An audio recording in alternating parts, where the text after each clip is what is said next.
ইউনূস সাহেব কিন্তু ফেব্রুয়ারি মাসে একটা ইলেকশনে চেষ্টা করবেন, আপ্রাণ চেষ্টা করবেন।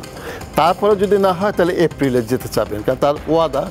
আর এপ্রিলের মধ্যে যদি না পারে না, আমার মনে হয় তখন উনি চলে যাবেন। হাসিনা ওয়াজেদ প্রথম ইলেকশনটা ভালো, এই নির্বাচনের মাধ্যমে এসে তো এমন একটি ফ্যাসিস্ট হয়ে গেলেন যে হিটলার জীবিত থাকলে তাকে আম্মা বলে সালাম দিত। পার্লামেন্টের মেম্বাররা এমন একটা সময় গো ধরে তাদের স্বার্থে চলে গেলে ওই লিডারকেও তারা মানতে চায় না। আমার নিজের পার্টির মধ্যে যদি বিশ্বাস না থাকে তাহলে এরা জাতির জন্য কি করবে? নীরবে একটা লাল বাতি জ্বলছে ভবিষ্যৎ সরকারের জন্য।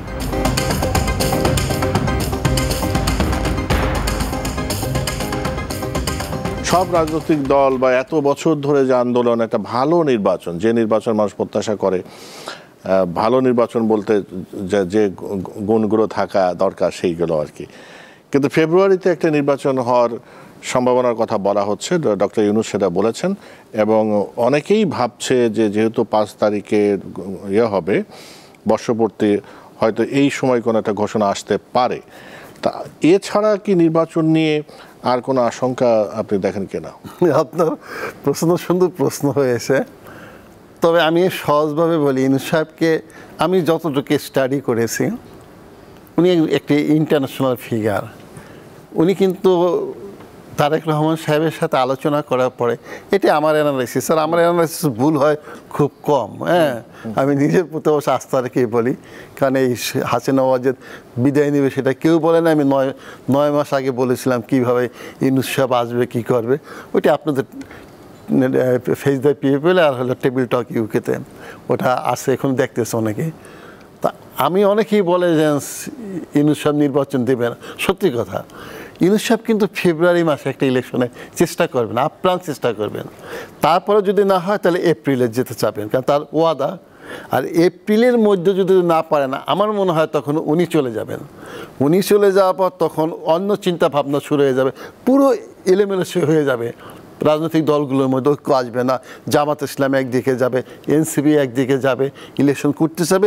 বিএনপি তো ফেব্রুয়ারির জন্য পাগল হয়ে যাবে করার জন্য।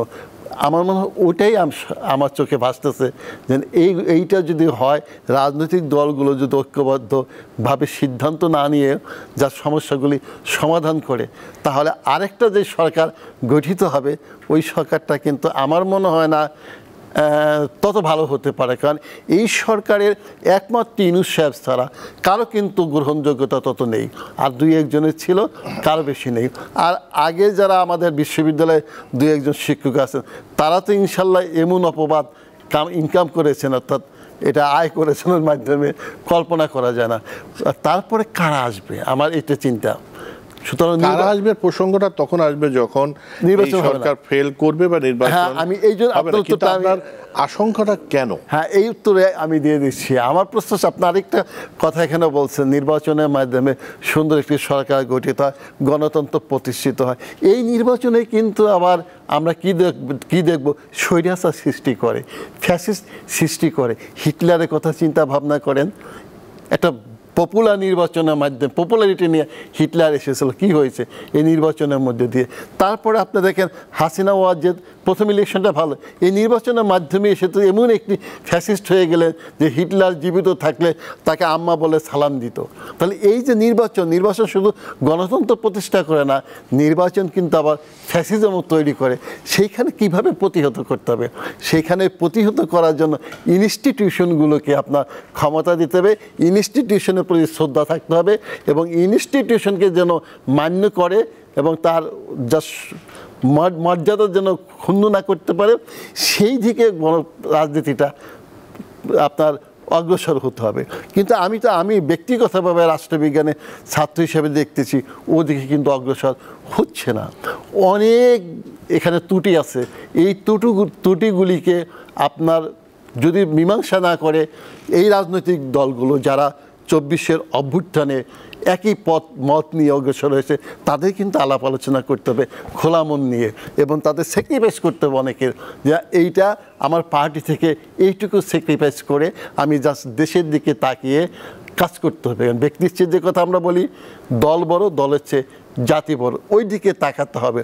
তো সেই দিকে তাকাতে হলে কী করতে হবে, সেই দিকে তাকাতে হলে আমার মনে হয় এই এনসিপি, জামাত ইসলাম বলেন, বিএনপি তো বড় রোল প্লে করা উচিত হবে। তারা একত্রিতভাবে সিদ্ধান্ত গ্রহণ করতে হবে। এই যেটুকু আপাতত হতে যাচ্ছে এইটা কিভাবে কনস্টিটিউশনাল শেপ পায়, রূপ পায়। এখন যে কথা আলতাফ, আমি একটা মিনিট বলে শেষ করছি, আলতাফ সাহেব যে কথা বললেন যে আমার তো তাহলে ওই কনস্টিটিউশনাল রূপটি নিতে হবে, সেই রূপটি কীভাবে নেবে পার্লামেন্ট? এই পার্লামেন্ট কি সেদিকে যাবে যদি না যেতে চায়? কারণ পার্লামেন্টের মেম্বাররা এমন একটা সময় গো ধরে তাদের স্বার্থে চলে গেলে ওই লিডারকেও তারা মানতে চায় না। শেখ সাহেবকে তারা অনেকে মানেনি। যখন শেখ সাহেব 74-এ যখন বললো যে ভূমি সংস্কার করতে হবে, ল্যান্ড রিফর্মস, কি ওই রিফর্মসে বাংলাদেশে কেউ 100 বিঘার উপর কোনো পরিবার জমি রাখতে পারবে না। ওই পার্লামেন্ট মেম্বাররা যারা শেখ সাহেবের সামনে কথা বলতো না, তারা 32 নং বাসভবনে গিয়ে বলছে সকালে পেপারে দেখে যে প্রাইম মুজিব ভাই আপনি কি আইন পাস করবেন? এই জমির মালিক কে? আমি, আমার চাচাতো ভাই, মামাতো ভাই, ফুফাতো ভাই, যারা আমাকে নির্বাচনে টাকা দিয়ে নির্বাচিত করেছে, আমাদের পক্ষে আমরা আঘাত করব? এটা তো পাস করা মানে আমাদের জমি চলে যাবে। তবে কালকে যদি আপনি বিল উত্থাপন করেন, পার্লামেন্টে পাস না হলে ভোট অফ নো কনফিডেন্সে আপনার পদত্যাগ করতে হবে। পার্লামেন্টারি ফর্ম অফ গভর্নমেন্টের, this is the beauty of the parliamentary form of government. সেটা ফাংশন করা নাই।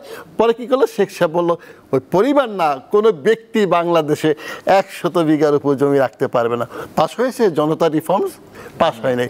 সিমিলারলি এই পার্লামেন্টে দেখবেন তারেক রহমানের সামনে এলোমেলো কথা বলে ফেলবে। আমি যতটুকু জানি এখনই তার অনেক নেতা আছে তাকে আন্দোলনে আরও আগেই সংশোধন করতে পারত, কিন্তু পার্টির ভিতর থেকে অনেক সময় দেখা যায় ওই ইন্ডিয়ার সাথে লাইন দেওয়া হবে, আওয়ামী লীগের সাথে লাইন দেওয়া হবে, অনেকেই জানে এটি। তা আমি একটু শেষ করে দিচ্ছি, একটা পার্টি এত শক্তিশালী পার্টি, আমরা সবাই জানি, সেই পার্টি কিন্তু স্ট্যান্ডিং কমিটির মিটিংয়ে মোবাইল বাহিরে রেখে যেতে হয়েছে স্ট্যান্ডিং কমিটির মেম্বারদের। তাহলে আস্থা কোথায়, বিশ্বাস কোথায়? আমার নিজের পার্টির মধ্যে যদি বিশ্বাস না থাকে তাহলে এরা জাতির জন্য কি করবে?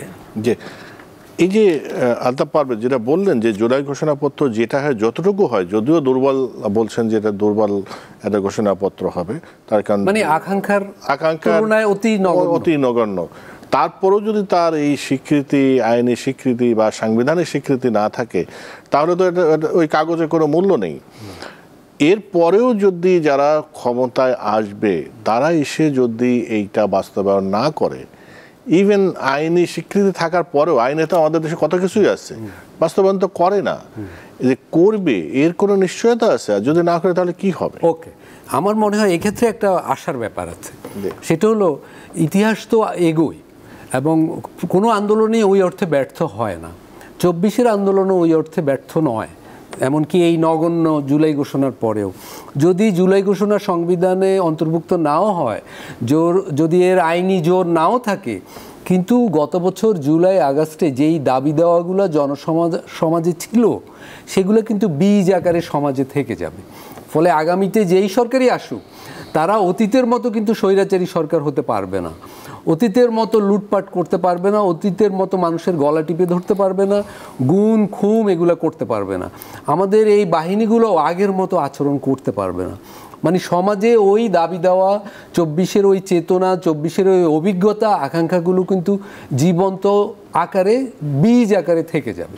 এবং ওই যে আমি শুরুতে বলেছি যে জুলাই তরুণ সমাজের মধ্যে যে রাজনৈতিক সচেতনতার জন্ম দিয়েছে, তারা হয়তো সবাই এখন ঘরে ঘরে চলে গেছে, তারা মাঠে নেই, রাজনৈতিক দলগুলোর সমাবেশে আসে না, আসার কারণও নাই, সরকারের ব্যাপারেও তারা মুখ ফিরিয়ে নিয়েছে, কিন্তু তারা সব কিছু দেখবে, মানে তাদের একটা জীবন্ত উপস্থিতি সমাজের ভিতর থাকবেও।